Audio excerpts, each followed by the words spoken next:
we begin this deep dive in a place defined by its vastness, West Wendover, Nevada.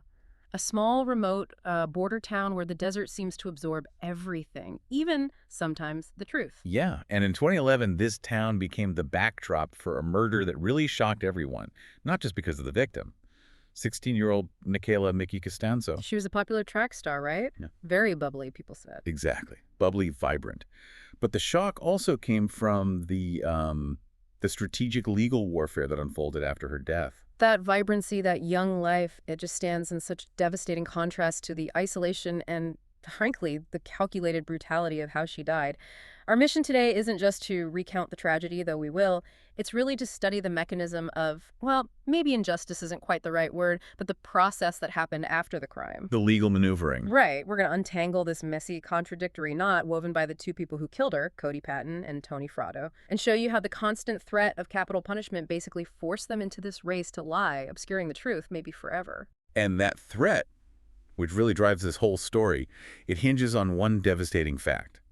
Patton and Fratto were adults, 18 and 19. That Mickey was only 16, a minor. Exactly.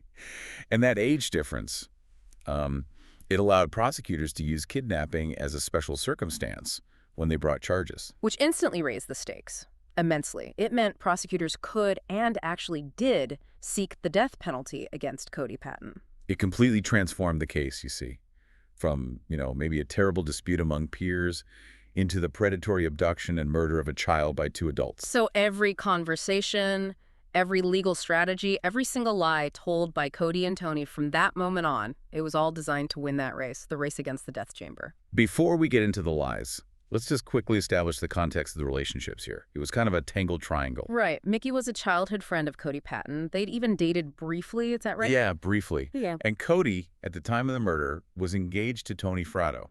And Tony's own mother apparently described Cody and Tony's relationship as already toxic, like fraught with emotional and physical abuse. Mm-hmm. So this volatile situation is kind of the backdrop for the motive that eventually surfaces: jealousy. Okay, so let's walk through the initial horror of the crime itself. Mickey was last seen leaving track practice, March 3rd, 2011. That's right. And she was taken by them, Patton and Fratto, to this remote desert area out near the Utah-Nevada border. And the attack that followed, the judge later called it gruesome, vicious, merciless. It was horrific. She was pushed down, hit hard in the head with a shovel, and then ultimately her throat was slit. They put her body in a shallow grave, tried to burn her personal things right there in the desert. Just awful. And for 2 days she was missing. Then a volunteer searcher, just someone helping out, found the grave about 5 miles outside town. Suspicion immediately fell on the ex-boyfriend, Cody Patton. Makes sense, initially. He was arrested quickly. And for almost 2 months, the community, law enforcement, everyone pretty much believed this was a closed case. A simple, tragic crime of jealousy by one person. And Patton himself quickly offered this, well, tear-filled, very self-serving account, didn't he? Oh, absolutely. He tried to frame it as a panicked accident. He claimed they were fighting, she fell, hit her head on a rock, maybe had a seizure. He admitted hitting her with the shovel, but only, he claimed, to knock her out so he could move her because he was panicking. Right. And here's the really crucial tactical omission in his story. Cody completely left out the fact that Mickey's throat had been slit. That's a massive omission. Huge. And he also claimed he picked up his fiancée, Tony Fratto, after the murder, positioning himself as this lone, panicked guy forced to cover up an accident. So that lie held for a while, Yeah. but it only masked half the truth, didn't it? Exactly. The threat of capital punishment had set the stakes. But to understand the lies that came next, we first have to understand the terrible truth they were covering up. And ironically, that truth was exposed by the person Cody probably trusted most at that point. Yes. In late April 2011, so nearly 2 months later, the whole case just blew wide open. Yeah. Tony Fratto confessed. But here's the part that still blows my mind. This catastrophic legal blunder. She confessed on tape, not to the police. No. Yeah. She confessed to Cody Patton's own defense attorney, John Olson. I mean, when I first read that, I had to read it again. It just fundamentally flips the script, legally speaking. Right. Why would she possibly do that? It's baffling. Maybe misplaced loyalty, maybe Cody manipulated her. We don't know for sure, but the result was immediate. It gave Patton's team this incredible, profound legal advantage. How so? Well, Fratto completely implicated herself. She gave details only someone who's there would know. So Olson now had undeniable proof his client, Cody, wasn't alone. Ah, okay. And more importantly, he had a documented witness, Tony herself, who could potentially save Cody from the death penalty by testifying Cody wasn't the sole actor, or maybe even not the main one. So Olson knew Tony was involved, and he could now use her own taped confession against her, essentially, to force a better deal for Cody. Pretty much. Hmm. He had leverage over the prosecution. Look, my client wasn't alone. And leverage over Tony, cooperate, or I use this recording. Wow. So Olson's strategy became clear right away. Immediately. He started characterizing Tony Fratto as the real catalyst, the manipulator, driven by this intense jealousy. While painting Cody as maybe coerced, or at least someone who had no motive on his own. Exactly. The defense was suddenly driving the investigation in a way. So once both Cody and Tony were arrested, the path to finding one single clear truth just became hopelessly obscured. Utterly. They were partners in the crime, yes, but they immediately became rivals in the legal system.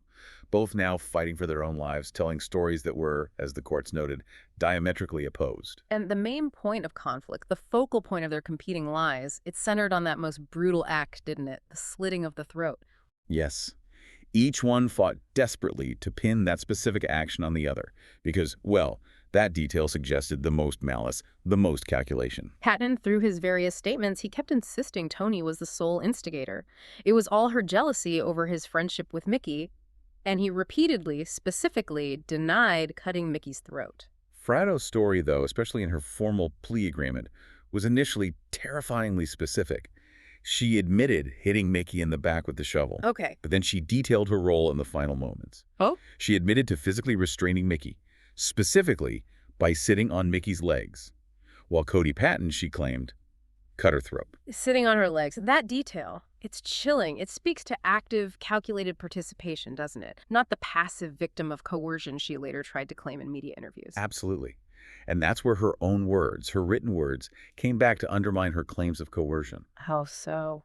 Investigators got access to her personal journals, and the writings in there showed this intense dislike for Mickey Costanzo, deep anxiety about Mickey's relationship with Cody. So the journals basically corroborated the jealousy motive that Cody's team was pushing. Strongly corroborated it, yes. It made her claims of just being a coerced, unwilling participant ring pretty hollow. So if we connect the dots here, we see the strategy. Cody is trying to shift the throat, slitting the actual act of killing onto Tony. Right. And Tony's trying to shift the entire motive and instigation to Cody, claiming she was abused and coerced while admitting only to the restraint during the killing. It's chillingly calculated. They were literally negotiating their future sentences based on who could convince the court the other person performed the most brutal act. Which brings us right back to that initial engine of the case, the death penalty threat.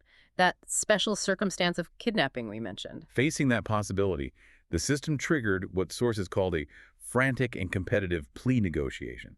It was a race to the deal. Both defendants trying to secure a lighter sentence by agreeing to testify against the other one. And Tony Fratto, despite that initial blunder confessing to Cody's lawyer, she effectively won that race. In January 2012, she signed her plea agreement. Was a deal. She pleaded guilty to second-degree murder, plus a deadly weapon enhancement. Crucially, this took the death penalty and life without parole completely off the table for her. So she secured a chance at eventual freedom. What kind of sentence did that mean? Her minimum sentence before parole eligibility was set at 18 years. 10 for the murder itself, 8 for the weapon enhancement. The price for that deal. Her testimony against Cody. And that move put Cody Patton in an impossible spot. Completely untenable. He's now facing his co-conspirator, his former fiancée, as the state's star witness, ready to detail his role in the killing. So to avoid the execution chamber himself, he was essentially forced to plead guilty, and to the higher charge, first-degree murder. The final legal conclusion really came at Patton's sentencing, didn't it? Judge Daniel Papez delivered the definitive judicial judgment. He did. He labeled Cody Patton the primary perpetrator. And the judge directly addressed Patton's persistent lie about who slit the throat. It was quite powerful. What did he say? He looked at Patton and stated, very forcefully, "The evidence does not support your statement. I don't believe you." Wow. So he completely dismissed Cody's attempt to blame Tony for that final act. Yes. And Cody Patton was sentenced to life in prison without the possibility of parole. So, despite all the competing narratives, the court ultimately rendered a clear verdict on who is primarily responsible. Cody was the principal executioner. That was the court's finding, yes. But even with that legal conclusion, the most frustrating question for Mickey's family, the question of why, it just remains painfully elusive, doesn't it? It really does. The true motive, the full why, it feels lost in the wreckage of their self-serving accounts. Mickey's mother captured this perfectly, didn't she? Yeah, she said she may never know the full truth because the only two people who know everything for sure is Tony and Cody, and their stories changed so much. Just heartbreaking. And the aftermath reflects that legal outcome. Cody Patton is serving life without parole. His future is fixed. But Tony Fratto does have a future, potentially. She became eligible for parole and had her first hearing in 2021. That's right. And that request was denied.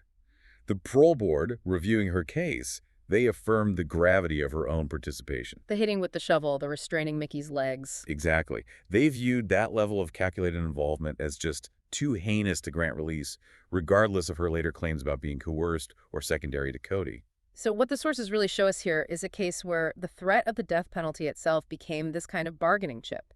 It forced two already dishonest people to meticulously craft these opposing narratives just to save their own lives. Yeah, and we learned how that legal strategy, driven by the capital punishment threat, completely obscured the specific details of who did exactly what. It forced the judge, in the end, to simply decide which lie was less convincing. Which leads us to a really important question for you, the listener, to think about. When the whole system relies so heavily on plea agreements, deals secured by the promise of truthful testimony, what actually happens? What happens when the legal system is forced to depend on the evidence of two primary witnesses who have already proven themselves to be expert, self-interested liars about the most brutal, the most definitive details of the crime itself? Something to definitely mull over as you process the difficult truth of this deep dive.